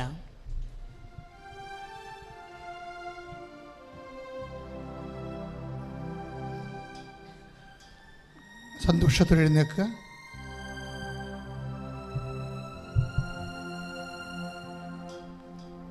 അച്ഛൻ പ്രാർത്ഥിക്കുന്ന സമയത്ത് മക്കളെ കൈകൾ മാറ്റി മാറ്റി വെക്കണം കേട്ടോ. രോഗമുള്ളിടത്തെ അഭിഷേക പ്രാർത്ഥനയുടെ സമയത്തും രോഗസൗഖ്യ പ്രാർത്ഥന സമയത്തും യേശു കർത്താവാണ് എന്ന അത്തരം കൊണ്ട് ഏറ്റു പറഞ്ഞുകൊണ്ട് ദൈവം അവന് മരിച്ചോ എന്ന് ഉയർപ്പിച്ചോ, അങ്ങനെയാണ് ഏറ്റു പറഞ്ഞുകൊണ്ടിരിക്കേണ്ടത്. യേശു കർത്താവാണ് പറഞ്ഞേ. യേശു കർത്താവാണ്. ഞാൻ അത്തരം കൊണ്ട് ഏറ്റു പറയുന്നു. ദൈവം അവനെ മരിച്ചു എന്ന് ഉയർപ്പിച്ചെന്ന് ഹൃദയത്തിൽ വിശ്വസിക്കുന്ന കർത്താവിൻ്റെ ഉയർപ്പിൻ്റെ ശക്തി ശക്തിയാൽ ഉയർപ്പിന്റെ ശക്തിയാൽ എൻ്റെ മാരക ദുരോഗങ്ങളെ എന്റെ മാരക രോഗങ്ങളെ വിട്ടുമാറട്ടെ. വിട്ടുമാറട്ടെ. യേശു കർത്താവാണെന്ന് യേശു കർത്താവാണെന്ന് ഞാൻ അധരം കൊണ്ട് ഏറ്റുപറയുന്നു. ദൈവം അവനെ മരിച്ചവരിൽ നിന്ന് ഉയർപ്പിച്ചെന്ന് എൻ്റെ ഹൃദയത്തിൽ ഞാൻ വിശ്വസിക്കുന്നു. ആകയാൽ യേശുവിന്റെ നാമത്തിലെ മാരക രോഗങ്ങളെ തീരാവ്യാധികളെ ഈ നിമിഷം യേശുവിന്റെ നാമത്തിൽ വിട്ടുമാറട്ടെ. ശ്രദ്ധിക്കട്ടെ.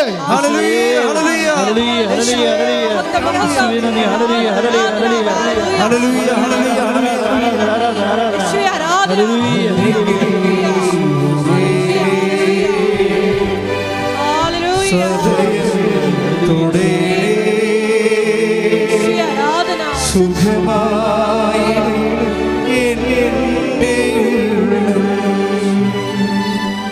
ഹരി വരേ സദയത്തോടെ സുഖമായി എൻ്റെ പ്രിയപ്പെട്ടവരെ, വളരെ സന്തോഷത്തോടുകൂടി വേണം. അച്ഛൻ നിങ്ങളെ ശാസിക്കും, അത് നിങ്ങൾ കാര്യമായിട്ട് എടുക്കരുത്. കാര്യം നിങ്ങളെ എല്ലാവർക്കും അനുഗ്രഹം കിട്ടാൻ വേണ്ടിയാണ്, നിങ്ങളുടെ ആധ്യാത്മിക ധാരണ പിശകുകൾ തിരുത്താനാണ് അച്ഛൻ നിങ്ങളെ ശാസിക്കുന്നത്. പക്ഷേ നമ്മൾ കർത്താവിൻ്റെ തിരുസന്നിധി കൃപാസനത്തിൽ വരുമ്പോൾ നിങ്ങൾ ഓർക്കണം, അമ്മയാണ് എന്നെ കൊണ്ടുവന്നത്. എൻ്റെ കണ്ണീരിൻ്റെ കാലത്ത് ഈ മണ്ണിൽ നിന്ന് എനിക്ക് പരിഹാരം ഉണ്ടാകും. ആ ഒരു ബോധം ഉണ്ടായാൽ മതി. ബാക്കി ഒരു പ്രശ്നവുമില്ല. ബാക്കിയെല്ലാം നമ്മളല്ല ചെയ്യണത്, അമ്മയാണ് ചെയ്യണത്. അതുകൊണ്ട് തന്നെ നിങ്ങളുടെ മക്കളെ ഓർത്ത് പ്രാർത്ഥിക്കാൻ വേണ്ടി പറയുകയാണ്. ഇപ്പോഴവർ ദൈവം അനുഗ്രഹിക്കും. കാര്യം നമ്മുടെ ഒരു പ്രതീക്ഷ, അവർ രക്ഷപ്പെട്ട നമ്മളുടെ കുറേ പ്രശ്നങ്ങളെല്ലാം സമാധാനത്തിൽ അവസാനിക്കും. അതുകൊണ്ട് അവരുടെ ജോലി, അവരുടെ വീട്, അവരുടെ വിവാഹം, അവരുടെ കുഞ്ഞുങ്ങളെ, അവരുടെ പരീക്ഷ എല്ലാം സമർപ്പിച്ചുകൊണ്ട് ശക്തമായി സ്തുതിക്കട്ടെ. ഹല്ലേലൂയ.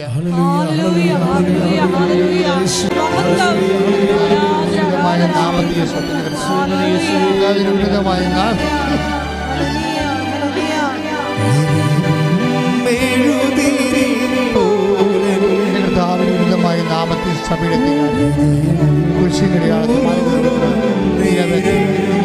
മക്കളെക്കുറിച്ചുള്ള എല്ലാ വിഷമങ്ങളും മക്കളുടെ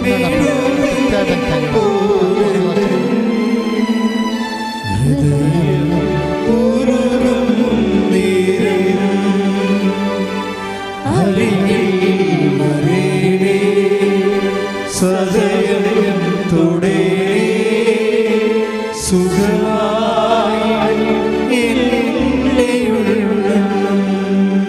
പരിശുദ്ധ പരമ ദിവ്യകാരുണ്യത്തിന് ആരാധനയും സ്തുതിയും പുകഴ്ചയും ഉണ്ടായിരിക്കട്ടെ. പരിശുദ്ധ പരമ ദിവ്യകാരുണ്യത്തിന് ആരാധനയും സ്തുതിയും പുകഴ്ചയും ഉണ്ടായിരിക്കട്ടെ. എൻ്റെ പ്രിയപ്പെട്ടവരെ, വീട്ടിലുള്ള രോഗികൾ, നിങ്ങളുടെ തന്നെ രോഗങ്ങൾ, ഉടമ്പടി വച്ചിരിക്കുന്ന രോഗങ്ങൾ, അതുമേലെല്ലാം കർത്താവിൻ്റെ വിശുദ്ധമായ രക്തം തളിക്കപ്പെടാൻ വേണ്ടി പൂർവ്വാധികം ആരോഗ്യത്തിൽ വിടുതൽ പ്രാപിച്ചുകൊണ്ട് കർത്താവിന് സാക്ഷ്യം വഹിക്കാൻ വേണ്ടി ഇടിമുഴക്കം പോലെ ശ്രുതിക്കട്ടെ. ഹല്ലേലൂയ.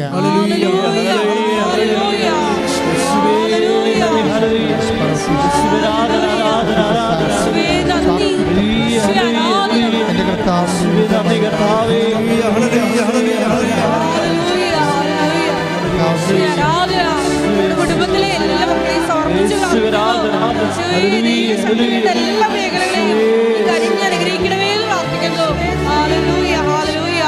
മഹത്വം, മഹത്വം. സദയത്തോടെ